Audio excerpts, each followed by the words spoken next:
Hello YouTube friends, সবাই কেমন আছো? অরিত্রিকা 2022-26 চ্যানেলে সবাইকে স্বাগত।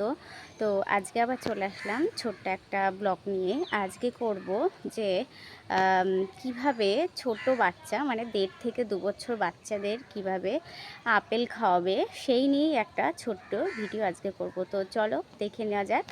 তো দেখো, এখানে আমি একটা গোটা আপেল নিয়ে নিয়েছি। আর আপেলটাকে ভালো করে ধুয়ে অনেকটা এইরকম টুকরো টুকরো করে কেটে নিয়েছি। আর তারপরে একটা মিক্সচার মেশিনে টুকরো আপেলগুলোকে দিয়ে আমি ভালো করে 2-3 বার মতো মিক্সচারটা দিয়ে পেস্ট করে নেব। অনেকটা দেখতে এই রকম হবে, যাতে বাচ্চা খাওয়ার সময় মুখে না বেঁধে যায়, কারণ ওরা তো আর চিবিয়ে খেতে পারবে না।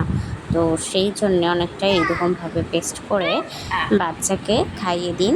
তো দেখুন ও সুন্দরভাবে খেয়ে নেবে।